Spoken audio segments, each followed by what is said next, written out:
ایک صحابی حضرت سعد الاسود رضی اللہ تعالی عنہ نام سعد ہے، لیکن رنگ کالا سیاہ ہونے کی وجہ سے لوگ اسود کہتے تھے۔ ایک روز بارگاہ رسالت عزت مآب صلی اللہ علیہ وآلہ وسلم میں حاضر ہوئے، عرض کرتے ہیں بڑے دکھی دل کے ساتھ کہ یا رسول اللہ صلی اللہ علیہ وآلہ وسلم، میرا رنگ کالا سیاہ ہے، ظاہری خوبصورتی نہیں ہے، نقش کچھ موٹے ہیں، میں شادی کرنا چاہتا ہوں لیکن اس وجہ سے میرا حسن و جمال نہیں ہے، کوئی بھی مجھے اپنی بیٹی کا رشتہ نہیں دیتا، یا رسول اللہ میرے لیے نکاح کا کوئی بندوبست فرمائے۔ قربان جو مصطفیٰ کی رحمت اللہ عالمینی پر دکھی دلوں کا سہارا ہے مو کہ ہاں دکھیاں جا کے دکھیاں نو غمخار آگے ہن خیر ہے، ہویاں حاکم خوشیاں نبیاں نو سردار آگے ہن خیر ہے، تے پہلے مرن تو ڈر پیا لگدا ہا سرکار آگے ہن خیر ہے۔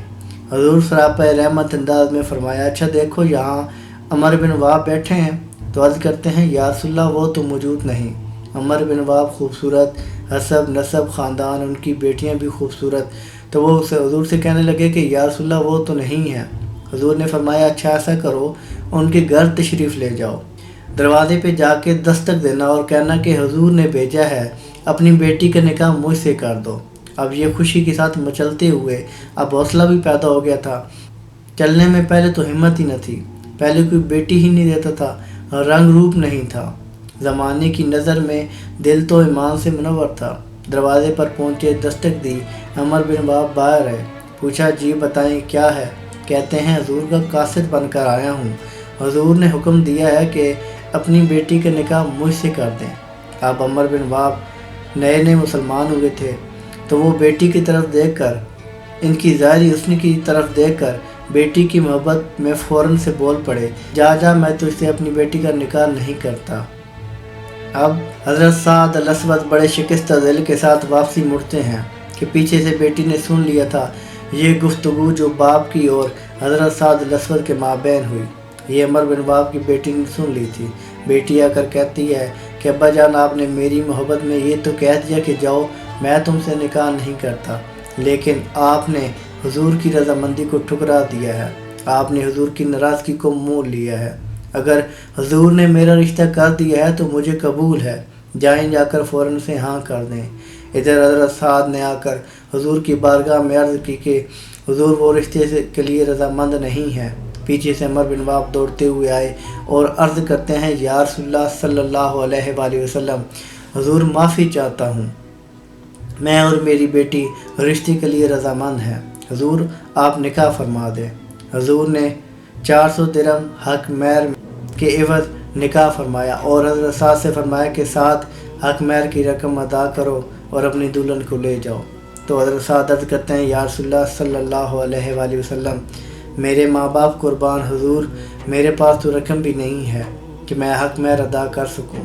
حضور کے چہرے پہ تبسم آیا، سراپا رحمت۔ حضور نے فرمایا اچھا ایسا کرو، حضرت عبد الرحمن بن عوف، ثابت بن قیس، علی بن طالب کے پاس جاؤ اور جا کر کہنا کہ حضور نے فرمایا حق مہر کی رقم کا بندوبست کر دیں۔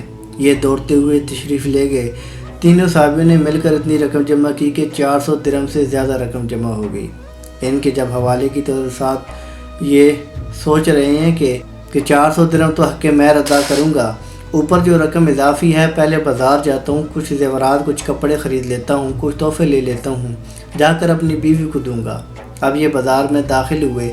یہ وہ دور تھا کہ جب مدینے میں بدو ڈاکو گاہے گائے حملے کرتے رہتے تھے، کبھی آتے جاتے راہگیروں کو لوٹ لیتے تھے، کبھی تاجروں کو نقصان پہنچاتے تھے، کبھی چرواہوں کو قتل کر دیتے تھے۔ اتنے میں کسی نے آ کر حضور کو خبر دی کہ بدو نے حملہ کر دیا ہے۔ حضور نے فرمایا کہ اچھا ایسا کرو کہ مسجد میں اعلان کروا دو۔ اب مسجد میں جب صدا لگائی گئی کہ حی علی الجہاد، اے اللہ کے سواروں نکل آؤ، اب جب یہ صدا لگائی جاتی تھی تو کوئی بھی صحابی گھر میں نہیں رکتا تھا، وہ اپنے بیوی بچوں کو چھوڑ کر اللہ کی راہ میں جہاد کے لیے نکل پڑتا تھا۔ اب جب یہ آواز حضرت سعد الاسود کے کانوں میں پڑی، آپ بازار میں موجود تھے، اور آپ جانتے ہیں کہ جس نوجوان کو ایک خوب رو دلہن مل جائے جسے پہلے کوئی رشتہ نہ دیتا ہو اور کتنے خواب سجائے ہوں، آپ اپنی دلہن کے لیے کچھ خریداری کر رہے ہیں، شاپنگ کر رہے ہیں اپنی شادی کے لیے، لیکن جب کانوں میں حضور کی صدا پہنچ گئی کہ اللہ کے سواروں نکل آؤ، تو تو حضرت سعد الاسود کے قدم رک گئے، آسمان کی جانب منہ کیا اور فرماتے ہیں کہ اے اللہ، اے زمین و آسمان کے مالک، اے مصطفیٰ کے اللہ، اب یہ رقم سعد کی شادی پر نہیں، اب یہ تیرے راستے پر قربان ہوگی، اب یہ تیرے راستے پہ خرچ کی جائے گی۔ ایک لمحے کے لیے سوچیں کہ جس نوجوان کی شادی ہو رہی ہو، کتنے خواب ہوتے ہیں دل میں، لیکن میں اپنی مرضی کو ترک کر دینے کا نام ہی اللہ کی رضا ہے۔ فوراً گئے، پہلے ایک گھوڑا خریدا، ایک تلوار، ایک زرہ خریدی، گھوڑے پر سوار ہو کر اور ہوا کی رفتاری کے ساتھ آپ اس جگہ پہنچے جہاں حملہ ہوا تھا۔ چہرے پر نقاب ڈالیے کہ کوئی پہچان نہ لے، اور جا کر آپ مارکے میں شامل ہوئے۔ آپ کے گھوڑے کو زخم لگا، آپ نیچے گر پڑے۔ حضور نے دیکھا تو بازو سے پہچان لیا، کہا سعد تم یہاں کہاں، اور تمہیں تو حاکم کے لیے بھیجا تھا، تم یہاں کیوں آئے ہو؟ کیونکہ تمہارا تو آج نکاح ہے۔ تو سعد عرض کرنے لگے، تو سعد عرض کرتے ہیں یا رسول اللہ صلی اللہ علیہ وآلہ وسلم، میں آپ کی رضا کے لیے، اللہ کی رضا کے لیے قربان ہونا چاہتا ہوں، آپ کی رضا کے لیے آیا ہوں۔ تو حضور نے فرمایا کہ سعد تم پر جنت واجب ہو گئی۔ حضرت سعد کہتے ہیں یا رسول اللہ مجھے اور کیا ہی، یہ کہتے ہوئے آپ نے پھر لڑنا شروع کر دیا۔ تلوار کی ضربیں آپ کو لگی، کافر خاکستر ہو کر بھاگ نکلے۔ آپ لڑکھڑا کر حضرت سعد گرنے لگتے ہیں، تو آپ نے برق رفتاری کے ساتھ آگے بڑھ کر حضرت سعد کو سنبھالا، تو حضرت سعد کے حضور کی گود میں آ گئے۔ حضرت سعد کا سر انور زخموں سے چور اور خون بہتا ہوا حضور کی گود میں ہے۔ سعد کے چہرے کو دیکھ رہے ہیں، ماتاب عالم و دہا کے چہرے پہ آنسو ہیں، داڑھی مبارک سے آنسو حضرت سعد کے چہرے پر گر رہے ہیں۔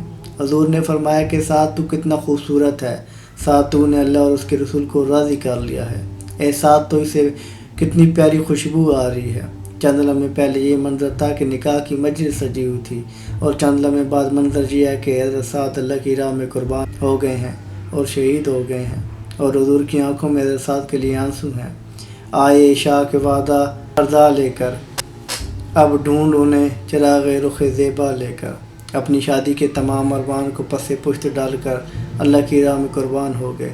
یہ تھے وہ شاہ سوار، یہ غازی، یہ تیرے پرسرار بندے، جنہیں تو نے بخشا یہ ذوق خدائی، دو نیم ان کی ٹھوکر سے سیر و دریا، سمٹ کر پہاڑ ان کی ہے بس رائی، دو عالم سے کرتی ہے بیگانہ دل کو، عجب چیز ہے لذت آشنائی، چشم فلک نے یہ نظارہ پھر نہ دیکھا ہوگا، کیسی کیسی عشق کی داستان لکھ کر زمین پر وہ چلے گئے۔